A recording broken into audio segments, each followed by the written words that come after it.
Assalamualaikum warahmatullahi wabarakatuh. Halo anak-anak, apa kabar kalian hari ini? Semoga masih tetap semangat ya untuk belajar. Baiklah, pada pertemuan kali ini kita akan mempelajari materi tentang cabang iman atau syu'abul iman. Nah, sebelum kita memulai pelajaran pada hari ini, marilah kita buka dengan membaca basmalah. Bismillahirrahmanirrahim.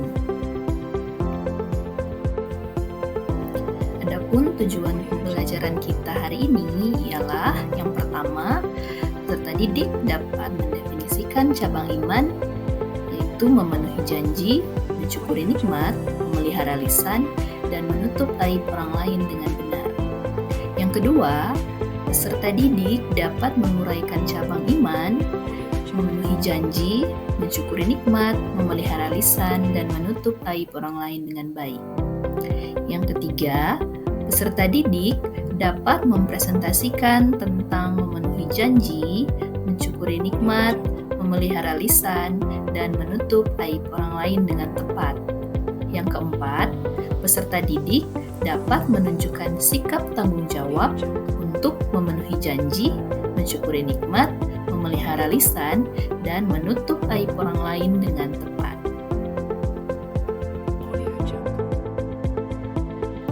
Cabang iman yang akan kita pelajari pada materi kali ini ada 4. Yang pertama, memenuhi janji. Yang kedua, mensyukuri nikmat. Yang ketiga, menjaga lisan. Dan yang keempat, menutup aib orang lain. Adapun definisi janji, janji adalah suatu ucapan yang menyatakan kesediaan. Artinya, memenuhi janji adalah tindakan nyata untuk merealisasikan apa yang telah diucapkan atau sudah disepakati sebelumnya. Adapun ciri-ciri dari orang munafik ada 3. Yang pertama, apabila ia berkata, dia berdusta. Yang kedua, apabila berjanji, dia mengingkari. Dan yang ketiga, apabila diberi amanat, dia berkhianat. Nah, anak-anak, di sini orang yang mengingkari janji itu termasuk ke dalam ciri-ciri orang munafik. Selanjutnya, pembagian janji. Janji dikategorikan ke dalam 2 jenis, yaitu yang pertama, janji kepada Allah SWT dan Rasul-Nya, yaitu janji yang diberikan kepada Allah dan Rasul-Nya berupa bentuk kesetiaan dan komitmen umat Islam dalam mengikuti perintah Allah dan Rasul-Nya. Yang kedua, janji kepada sesama manusia. Janji yang dibuat antara sesama manusia seperti janji untuk memenuhi kewajiban tertentu.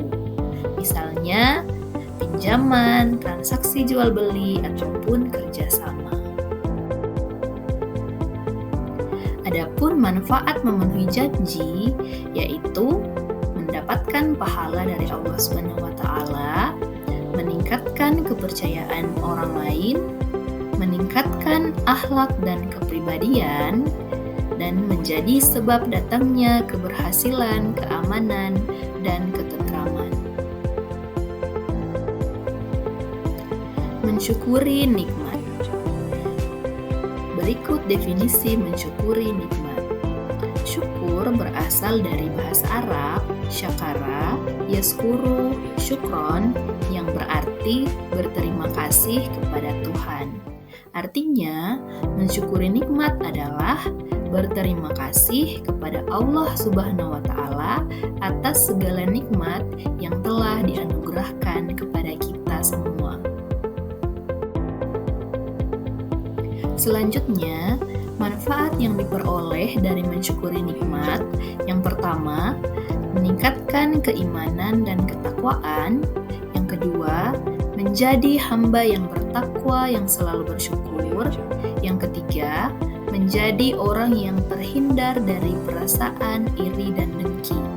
Yang keempat, menambah nikmat dan rezeki. Yang kelima, membuka pintu keberkahan di dalam hidup.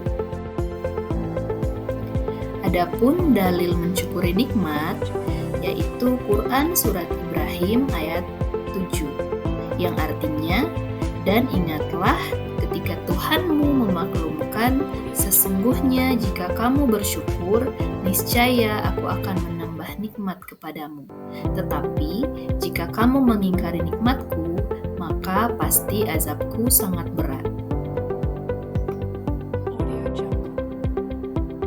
Memelihara lisan. Memelihara lisan berarti berbicara hanya ketika diperlukan dan dengan kata-kata yang baik dan bermanfaat. Lisan harus digunakan untuk menyampaikan kebenaran.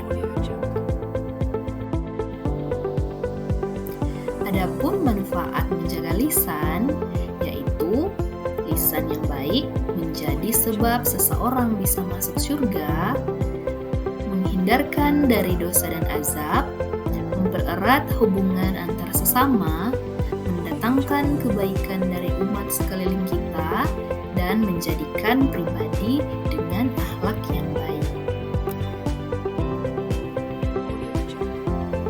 Berikut beberapa cara menjaga lisan. Yang pertama, menjauhi kebiasaan berkata bohong dan tidak bermanfaat. Yang kedua, menjauhi pembicaraan yang tidak baik. Yang ketiga, jangan berbicara dusta atau palsu. Yang keempat, jangan berkata kasar. Yang kelima, jangan mengadu domba. Dan yang terakhir, jangan berkata kasar kepada orang tua.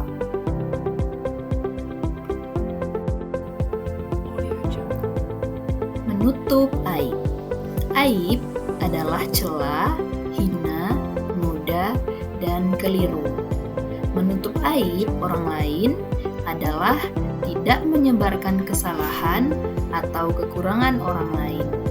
Menutup aib orang lain ini merupakan salah satu bentuk kasih sayang dalam Islam. Adapun macam-macam aib, aib terbagi menjadi dua macam, yaitu aib zahir dan aib sirri. Aib zahir adalah yang nampak terlihat dan dapat diketahui secara lahir jika diperhatikan betul-betul. Misalnya, cacat pada barang dagangan seperti buah busuk.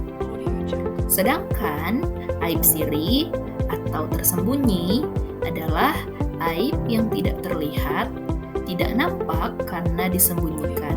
Misalnya, dagangan beras yang sudah dicampur antara kualitas biasa dan kualitas premium.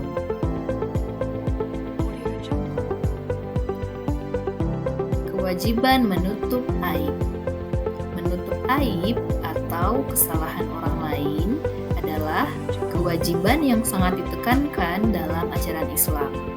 Menutup aib orang lain bukan hanya bentuk akhlak yang baik, tetapi juga mencerminkan rasa kasih sayang, rasa hormat, dan kebijaksanaan dalam berinteraksi. Kewajiban menutup aib orang lain seperti dalam hadis berikut, yang artinya, dan barang siapa yang menutupi aib seorang muslim, maka Allah Subhanahu wa Ta'ala akan menutupi aibnya di dunia maupun di akhirat. Hadis riwayat Muslim.